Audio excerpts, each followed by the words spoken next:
Hello, my name is Malachite, and I'm running for famous.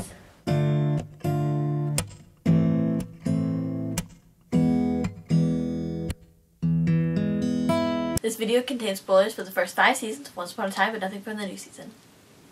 Hey guys, it's Malachite. And have you ever seen a show that you loved and thought could do no wrong, destroy everything you once held dear? Okay, that might be a bit of an over-exaggeration, but no one said that fairy tales and magic had to be realistic.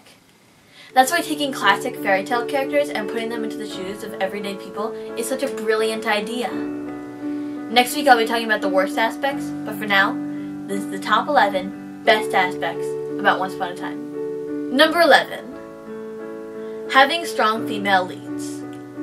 There are a lot of women on this show, and all of them are brave, well-rounded, and lead the show. Emma was a Bale bondswoman who fights dragons and travels across realms. Snow White was a bandit who was also kind and had the mind of a royal. Regina was... Regina. Mulan was a warrior, Red was a werewolf, even Belle had a chance to use her knowledge of books to be a hero. It's especially impressive when most of these women are based on Disney princesses, who are criticized for being passive with no ambitions, who just wait to be rescued. They also show diverse strengths and identities, having some characters who prefer to be more groomed but can also save the day, some who don't care and will do anything for their family. Even Red is revealed to be bisexual. Overall, a cast of women like that deserve to be mentioned and remembered. Number 10. Zelena. Let me first specify that when I say Zelena, I only mean in Season 3, before Rumple attempted to kill her. Back then, she was a witty, powerful, ambitious, and fun-to-watch villain that I absolutely enjoyed. I loved the episodes explaining what she wanted and why, and especially the battle between her and Regina. And though I know that there are issues with the story from time to time, I still enjoy the character. You might not like her, but this is my list, and I loved watching her. I think that her first season was one to be talked about. Number 9. The Broad Perspective. This show is really good about showing both the reasons the heroes have to protect themselves and why the villains want to attack them. Take the first 2 episodes, for example.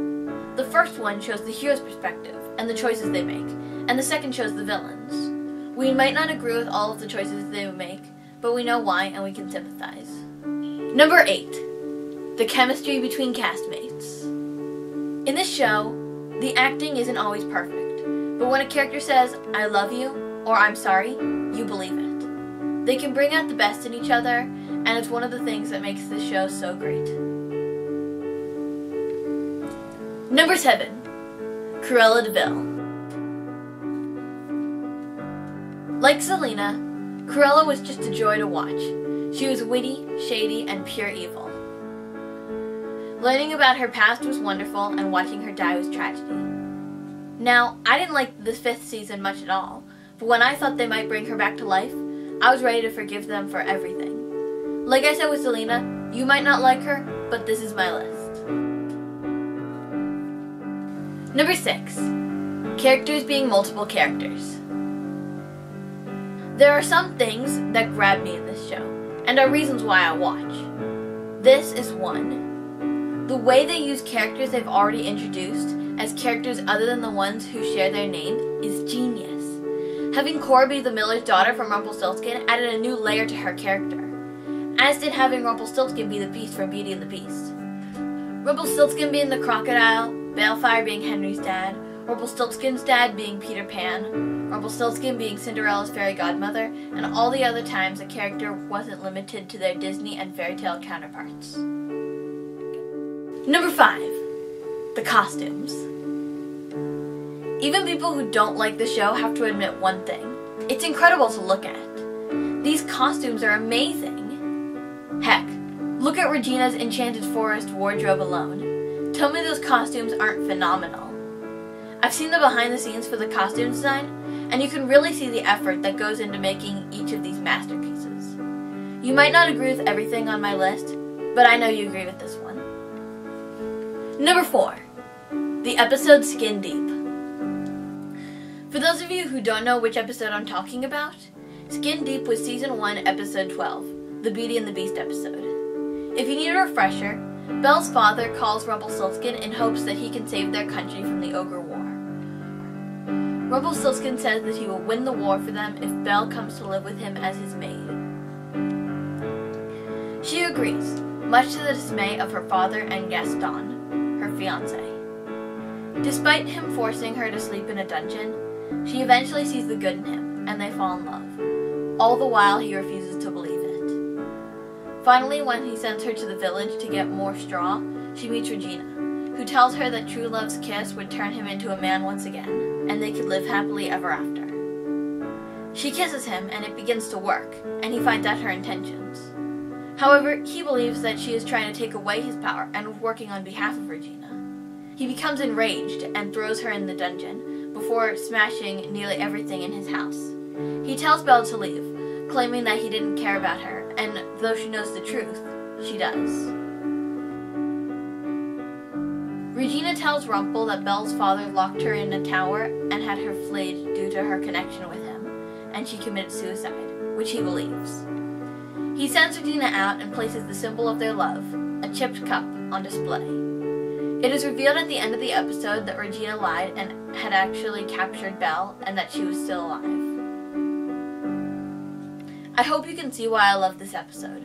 The story is amazing, the acting is phenomenal, the writing is great, everything about it is perfect. This is the reason why people rooted for their love to begin with, no matter how infuriating it can be at times. But that's a tale for another vlog. In the end of the day, I love this episode, and that's why it's on this list. Number 3, the sets and locations. Again, like I said with the costumes, they're incredible to look at. I mean, just look at them. Both the physical and CGI sets are amazing. Let me tell you, when my dad and I went to Steveston, we could see why they chose the town. Walking through the park where they had Henry's castle, it was beautiful. And I mean, on the note of the CGI, just look at it. No matter what you think of the show, you can't deny that the locations and sets are unbelievable. Number 2, the originality of the early seasons. There's a reason the show has a following. Most were enthralled by the show's original ideas and twists from the beginning. Just listen to the plot of the first season. Once upon a time, an evil queen sent every fairy tale character we know, or think we know, to a land where all their happy endings would be stolen from them, along with everything they hold dear. Our world. They would be trapped in time, with no memory of who they were. However, a prophecy made by Rumpelstiltskin stated the daughter of Snow White and Prince Charming would return on her 28th birthday to be their savior. See, that's why I liked the show to begin with. The creativity and originality is incredible, as well as how they take each character and redesign them, making them more interesting and more compelling. Every character is motivated and complicated, just like the plot. Number 1, Rumpelstiltskin. I absolutely love this character. He acts crazy, but he's really 10 steps ahead of you. He's manipulative and does bad things, but his ends are justifiable. He's certainly the best acted, by far. Robert Carlyle, who plays him, is amazing. He's no question the best part of the show. I can be furious with an episode, but when they give him even a scene, I'll forget it all. I even dressed up as him for Halloween, my favorite holiday of all, in 5th grade. That's how much I love this character. And it doesn't hurt that he gets some of the best lines and plots out of all the characters. I love him, and he is hands down the best thing about Once Upon a Time. I do so many crazy, fun, just incredible things, and I want to share them with you. We're at the Safari. We made it to Portland in DC for the day. I'm getting ready to go to Disneyland.